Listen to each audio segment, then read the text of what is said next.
рейтинги фифа лозим нест. Футболдарон ин навбат беҳтарин ҳайатеро ҷамъ меорад, ки ин мавсим дар мавқеъҳои худ беҳтарин буданд.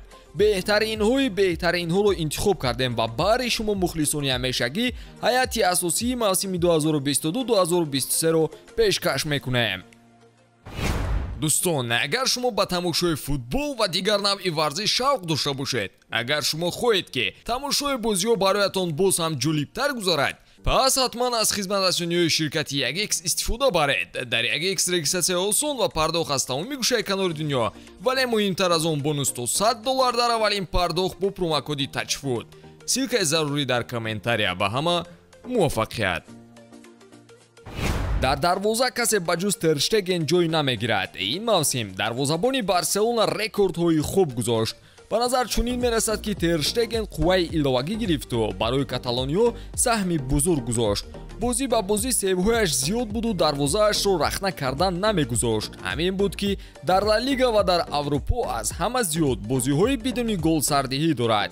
ӯ наздик буд, ки рекорди Петр Чехро барои бозиҳои бидуни голсардиҳӣ шиканад, вале корашон каме омад накард. бе ин ҳам Тер Штеген имсол дар Аврупо беҳтарин дарвозабон буд.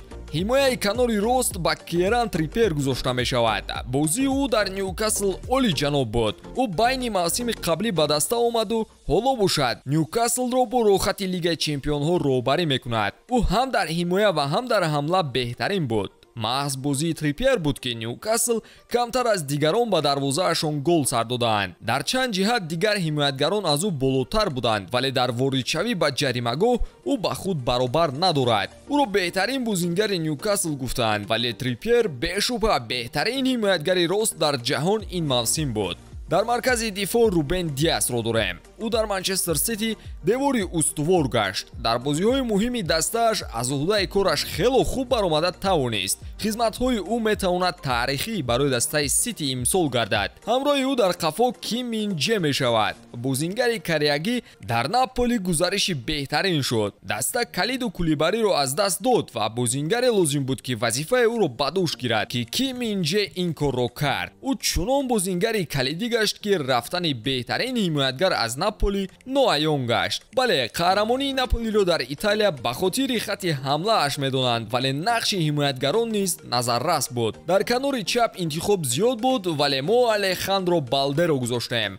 ӯ танҳо 19 сол дорад, вале дар Барса боварӣ барояш бештар дида мешавад. Балде дар даста 33 бозӣ анҷом дод ва дар 23 тои он Барса гол сар надодааст. ба задани 7 голи даста саҳми Балде дида мешавад. 6 ассист ӯро дар 10гонаи беҳтарин ассисткорони Ла Лига ҷой медиҳад ва барои ҳимоятгарон Балде шоистаи аҳсан аст. рушди бозии Алехандро Балде буд, ки Барса бо легендаи худ Жорди Алба хайру хуш кард. дар мавқеи нимҳимоятгари марказӣ Родри ҷой мегирад. агар бозии ин нимҳофизатгари испаниро шумо тамошо карда бошед, гапи зиёд лозим нест. ӯ устувортар нисбат ба дигарон буд ва ба ҳамин хотир Пеп барояш имкони бештари бозӣ медиҳад. Кевин Де Брюйне ҳам дар нимҳимоят ҷой мегирад. ӯ плеймейкери беҳтарин дар Премер-лига гашту ассисткори асосии дастааш маҳсуб мешавад. ӯ чун ҳар вақта беҳтарин дар Манчестер Сити аст ва дар сатҳи баланд ҳунарнамоӣ мекунад. набояд ягон норозигӣ оиди ҷой гирифтани ӯ дар беҳтарин ҳайат шавад. нафаре дигаре, ки қайд накардан намешавад, ин Антуан Гризман мебошад. ӯ шояд оғози на чандон хуб дар мавсим дошт, вале дар ҷоми ҷаҳон то ба финал баровардани мунтахабаш ӯро дар ҳайати мо ҷой дод. ӯ бешубҳа дар мунтахаби Фаронса ва дар дастаи Атлетико саҳми бузург дар ғалабаҳо дошт. Антуан дар 5гонаи беҳтарин нишонзанҳои Ла Лига ҷой гирифтааст ва ассистҳояш нисбат ба дигарон зиёд аст. Атлетико дар 22 бозии аввали худ 3 маротиба бохт дошт ва аксарияти он ба хотири бозии хуби Гризман буд. акнун ба ҳамла менигарему дар канори рости ҳамла Лионел Мессиро ҷой медиҳем. ӯ ин мавсим дар таърихи футбол номашро навишт, зеро қаҳрамони Лигаи 1 ва ҳамчунин ҷоми ҷаҳонро ба даст овард. дар ҳар ду мусобиқа ӯ худро бараъло нишон дод. дар ҷоми ҷаҳон дуюмин нишонзани мусобиқа гашт. дар Лигаи 1 бошад беҳтарин ассисткор ва ҳамчунин дар 10гонаи нишонзанҳо мавқеъ гирифт. ӯ ба зудӣ 36 сола мешавад ва дар ҳайати мо бузургсолтарин аст, вале то ҳол натиҷаҳои баланд дорад. Лео дар рӯйхати муддаёни тӯпи тиллоӣ дар ин сол қарор дорад. маҳз ба ҳамин хотир ӯро дар ҳайатамон ҷой додем.